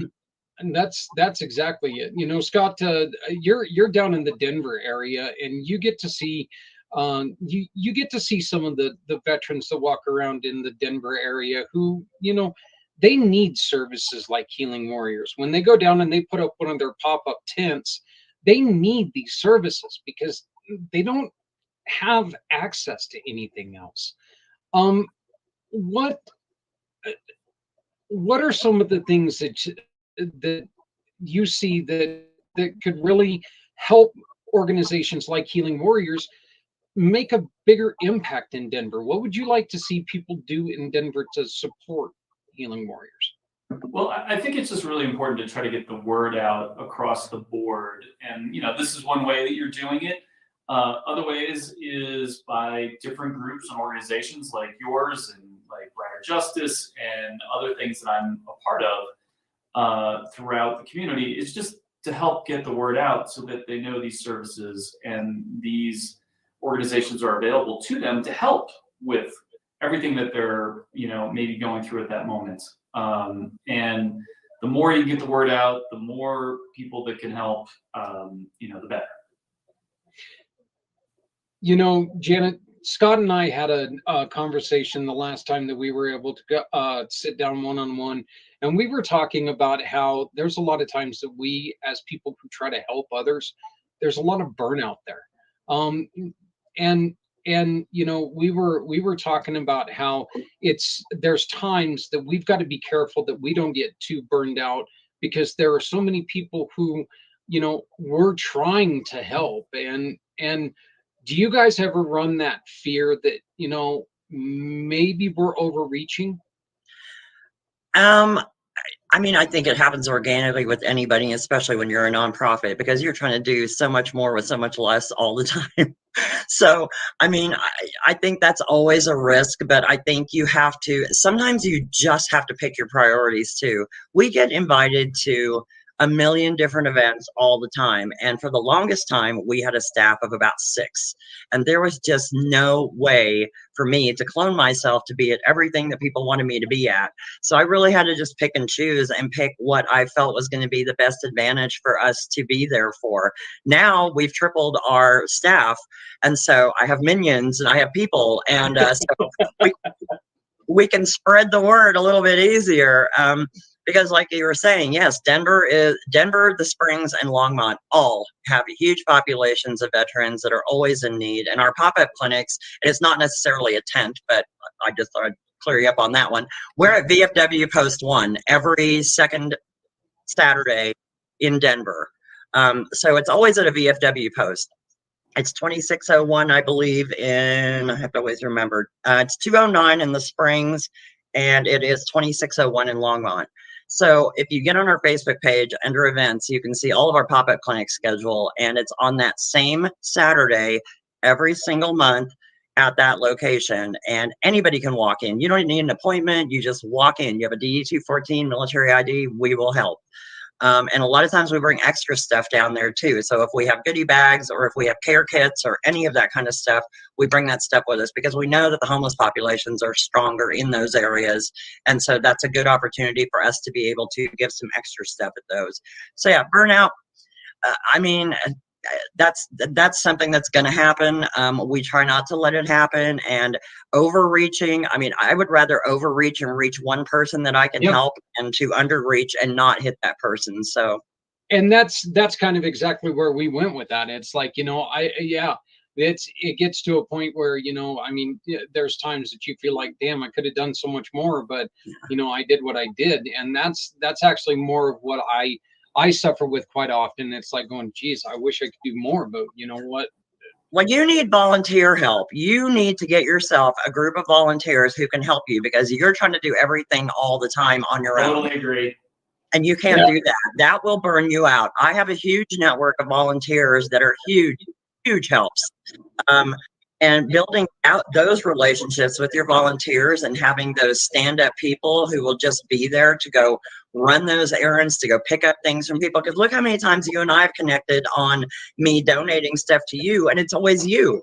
I want to see a volunteer come pick up stuff on occasion because I don't want it always to be you. I love seeing you, but you need help on that level. And that's how you keep from getting yourself run ragged and getting yourself to that point where you can't help everybody, but you can if you get a better infrastructure for people to help you.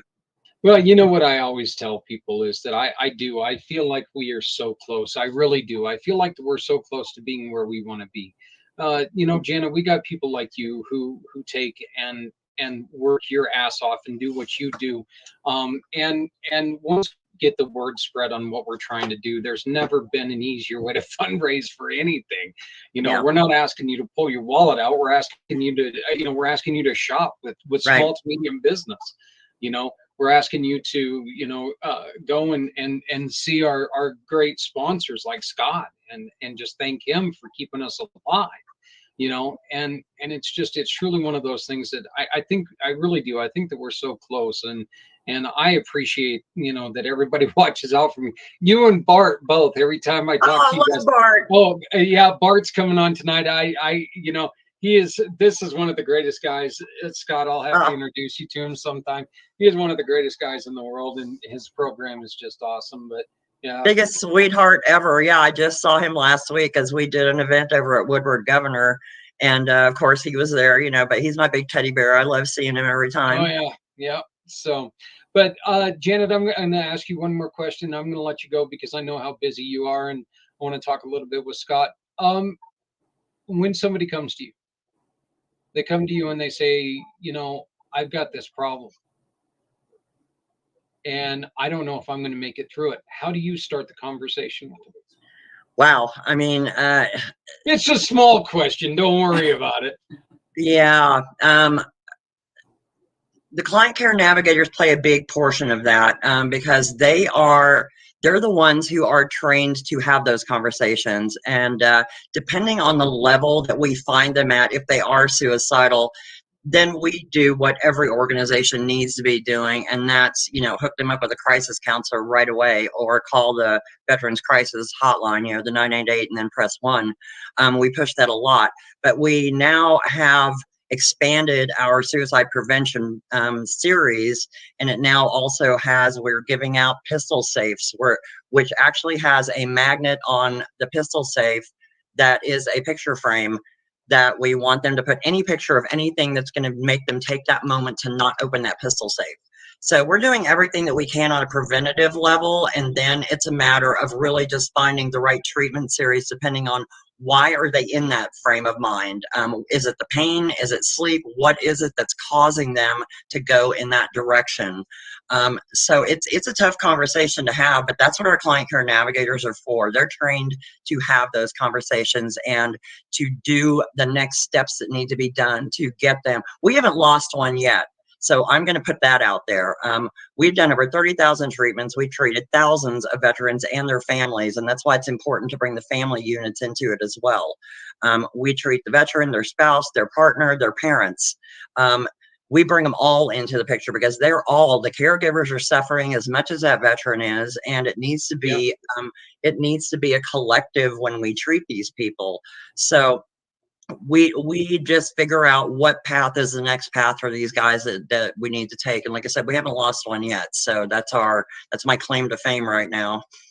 That's one of the things that people need to remember is no one suffers alone. There's always a family there that suffers with them. Exactly. And we're trying to get them to understand that you can turn your mess into a message. It's like, yes, everybody is going through something different. It's how you come out on the other side. And we're going to make sure that you come out on the other side, whatever that takes, whether it's hooking you up with a service animal, whether it's, whatever that needs to be, getting them into social situations. We work with hundreds of other resource partners, and we try to make sure that we have direct connections with those resource partners so that if you come in and you're really just having a problem in one area, I don't want to just hand you a website.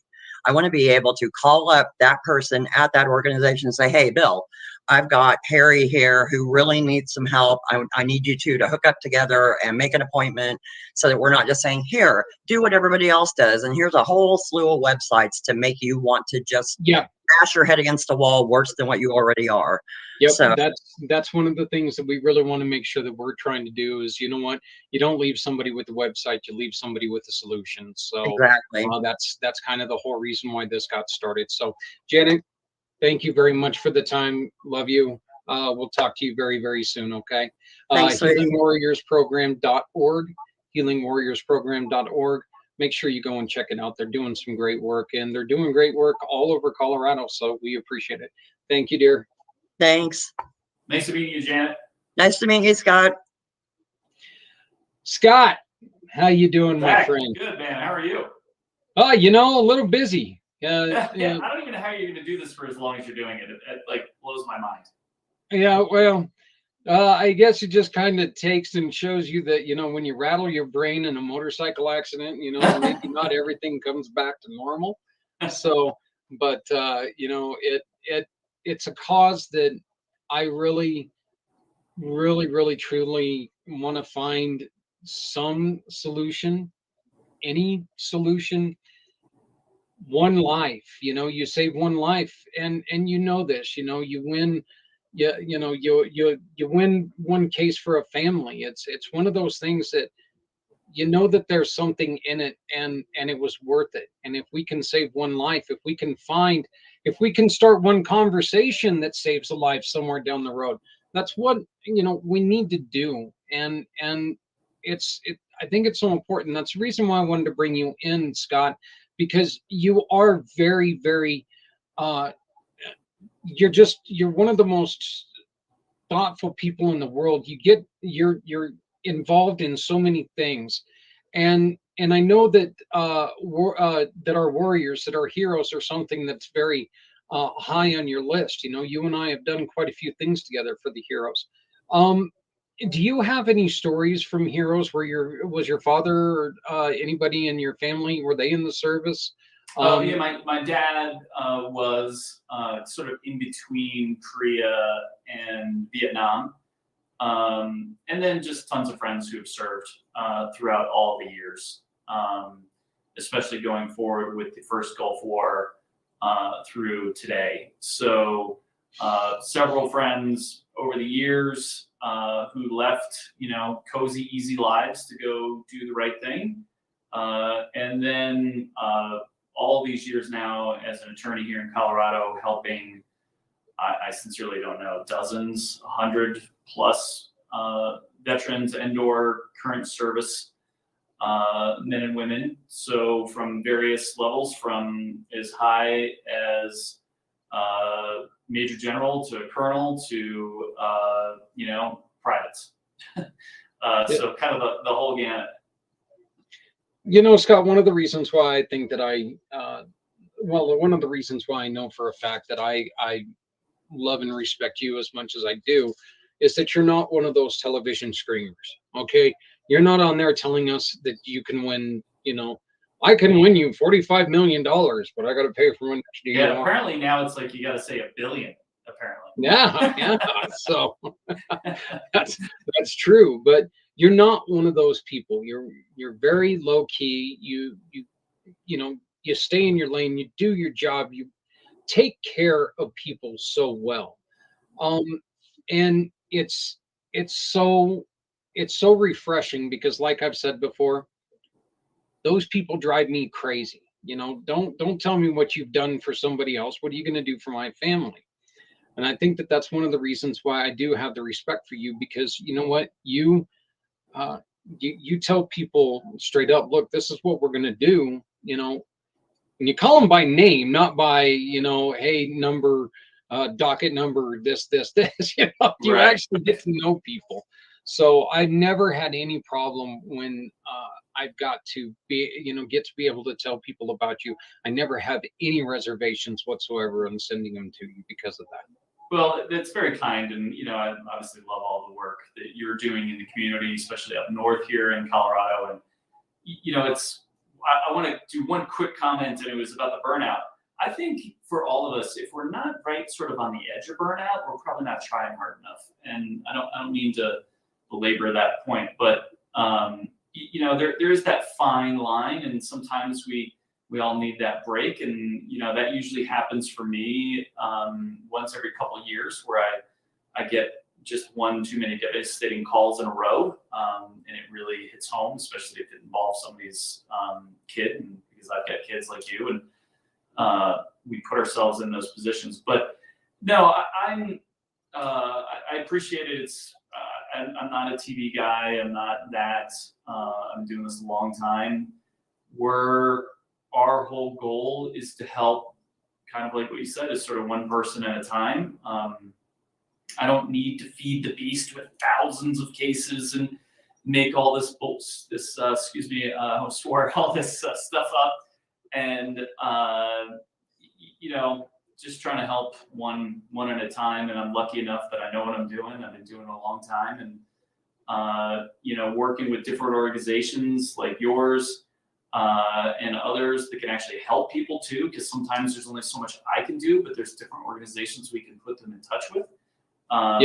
And take advantage of different services, because sometimes my process can take 6 months, a year, 2 years, 3 years, depending as we sue. So it's all just sometimes it's situational, how you grew up, sometimes it's how you're raised. And for me, it was kind of how I was raised. My mom was very much a community organizer, very much philanthropic, worked her ass off for seniors, for the hungry, for students. And it stuck with me. Probably when I was a kid, I probably got dragged to these things and resented it. And then now as adult years later, I'm doing the same thing to my sons. And Yep. Now it's kind of what you love. Well, I was telling you about this yesterday, and I'm extremely excited to bring on.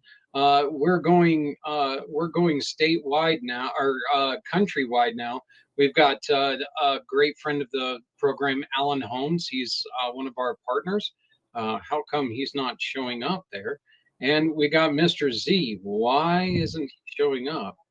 Alan, I see you. Or maybe he's frozen. Oh, there he is. Okay. So Alan and Z, this is a great friend.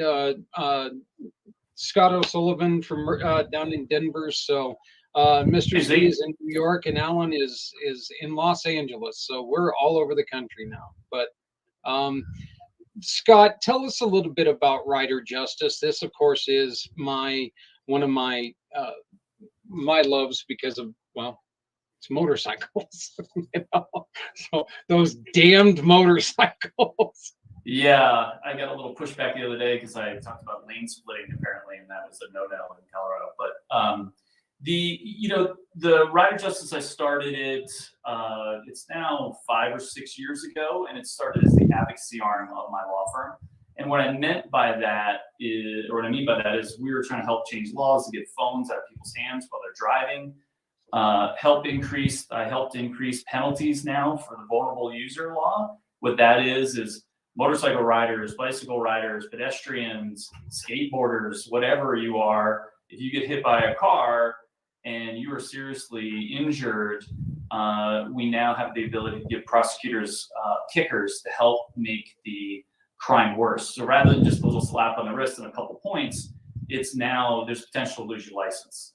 So that was part of why I started Rider Justice, and now we're all over the country just trying to help riders out, but more importantly also celebrate the community. We do really fun stuff. If you ever visit my site at riderjustice.com, there's zero motorcycle accident looks or that kind of stuff. It's all more celebrating the community. I finally, during COVID, I started a new motorcycle project, and I haven't ridden it yet, but it's close to ready. I've done a restoration on an old Honda CB 360, and Zach, I'll get up there and ride with you up there with it. It's kind of turned into a brat/cafe kind of thing, so it's fun. And so you're gonna do it, huh? You're gonna throw the leg? I grew up riding, and part of what we talk about and what you're talking about today is trauma, right? I have different kinds of, it's not personal, thank God. For me personally, like what you went through, but I see too much all the time. Yeah. So I now basically ride up in the mountains, up by my cabin, up by Leadville for different events with some friends here and there. And it's just taking some time. Doing this for over 25 years, I've seen a lot. So, and it's hard to shut my brain off when I enter every different kind of encounter. I'm going through all the scenarios of everything I've ever done. So, don't want to turn dark, but yeah. So yes. Yeah, well, the answer is yes. But doing it in a sort of different way. There are, look, there's a fact that there are a lot of veterans on two wheels. Absolutely. There are a ton of veterans on two wheels. You know, when you look at it, and good thing, bad thing, whatever you want to call it, most MCs were started by veteran groups. You know, Absolutely. these are people who want to ride together, who there's that partnership, there's that kinship, there's that friendship. It's a group of people that when they get together, you know, and it's the same with equine therapy, Mr. Z. You know that when talking to JR, it's one of those things that when you get together, you're on that machine. There can be 100 people around you, but it's you and that machine, and the therapy on that machine is just it's wonderful. It really is. So, Scott, I know that you got to get going, my friend. I know that you got a very busy day. I just want to say thank you for joining us today. There are two people on this call right now. That my company would not be anything without the both of you, and I want to thank both of you for that, because both of you guys really step up and beyond what I, you know, all the crazy stuff I've asked for over the years. You know, Scott, you've been there, and I appreciate that, my brother. Well, so thank you. It's my pleasure, Zach. I really appreciate it too. I appreciate all the years that you've been trying to help people and connect people, and you know, the more we can do, you know, the more people we can help. And Mr. Z, it's very nice to meet you. Very nice to meet you too, Scott. I heard a lot of great things about you. You're on the other coast, but we'll figure it out someday. Someday, Yeah. I'd love to hear your story. Thank you, Yeah, Scott. same. We'll all get it going. So, Sure. but yeah.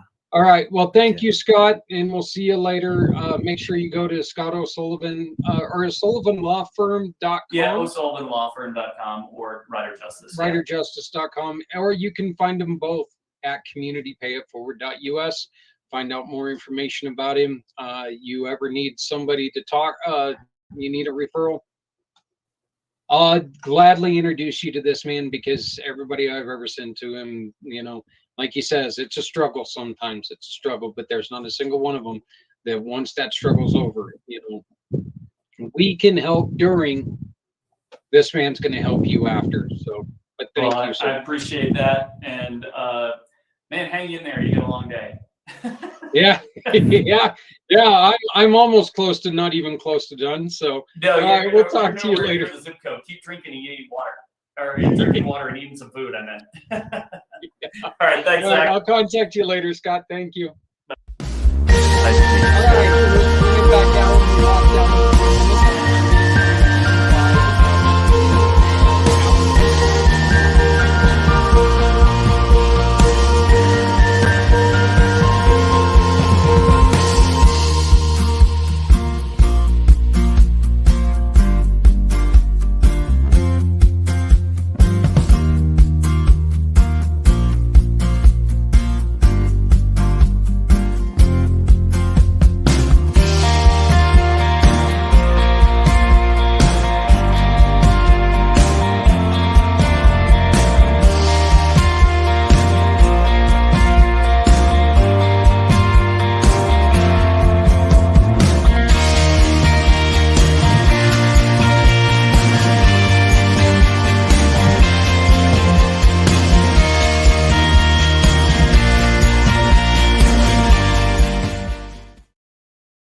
I really did love that connection there.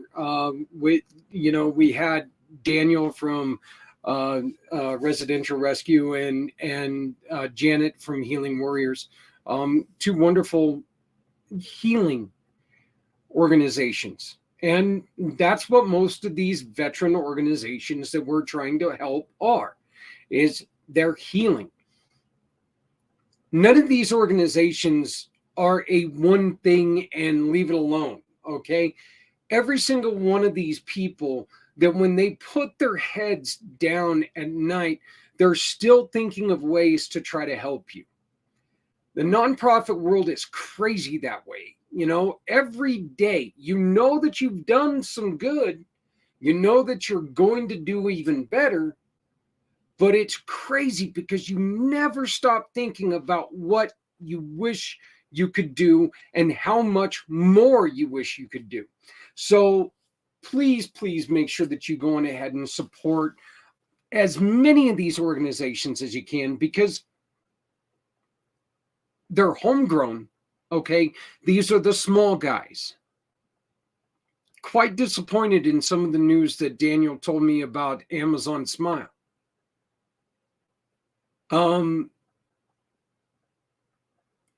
That angers me that they're not going to support the little guys anymore. It's just the rich get rich, the poor get poorer. You know, it makes no sense to me why you would stop supporting. A couple of the organizations that we work with were on there. Daniel was on there. John Vogels was on there. I believe Healing Warriors was on there.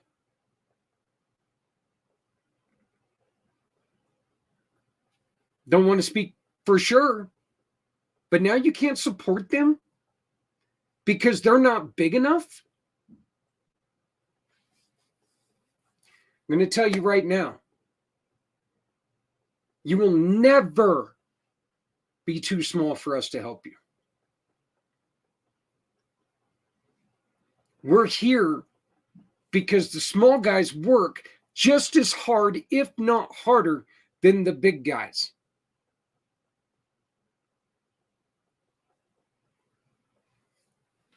It's really disappointing. And to you guys there at Amazon, boo on you, man. That's boo on you. That terrible. You should be ashamed of yourselves. You really should. You guys were doing something great and you guys went and screwed it up. And if somebody can give me a good reason on why,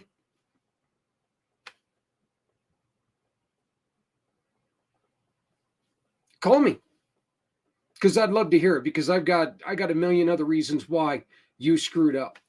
And these small organizations, places like Residential Rescue, like Healing Warriors, they need your support more than these big guys. And you guys cutting them out, that's bad on you.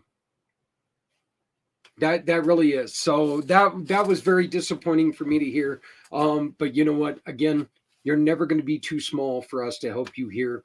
You're never going to be too small for Stephanie and myself to take and try to help you out.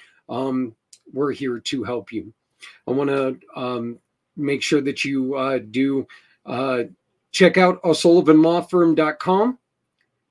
You just heard from Scott, one of my dearest friends, one of my longest term friends. And as I've said it before, and I'll say it again, and I'll say it a million times, I would not be here without Scott O'Sullivan. I would not be here. My company would not exist if it were not for this man. So all the thanks, all the love in the world to Scott for everything that he's done. I've been here for 7 years, trying to do this crazy thing for 7 years. Scott's been here all 7. Told me the other day he ain't going anywhere. He's going to be here, and that's it. So we've got another interview that we did. I'm just trying to figure out Apple. I'm not very good with Apple products, okay? My son makes fun of me all the time because I'm an Android guy. I can figure Android out. That's why. Actually, Samsung, not really Android, but so, you know, I am more of a Samsung guy. But I want to bring up some very, very difficult news that again this week I found out that another one of the original partners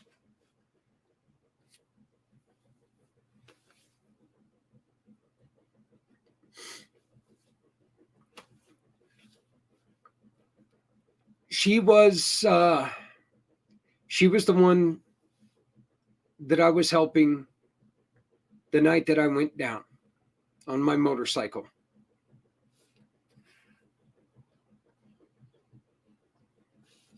I found out that she passed this week.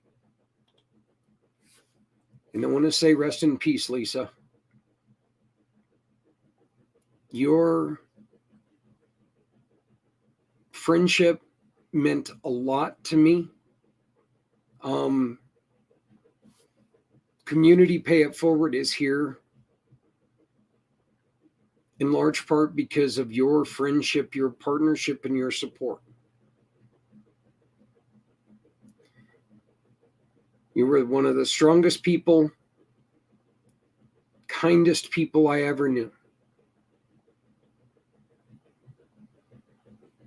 And my life is going to be lacking with your absence.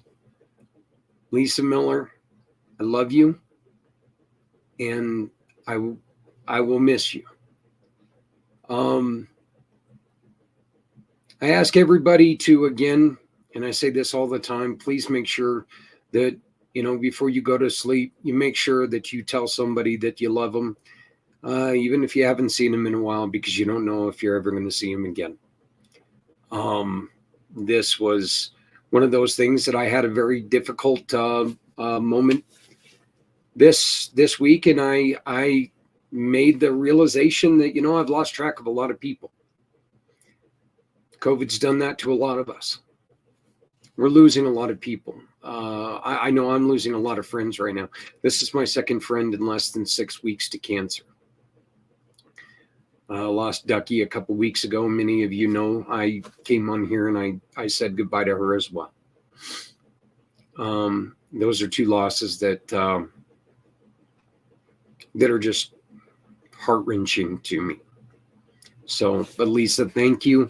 And I will miss you. I love you. And again, thank you for your support and being here for me and Community Pay It Forward. This code right here. Scan this code, buy your wine, 2 more weeks in this month, support rescue residents.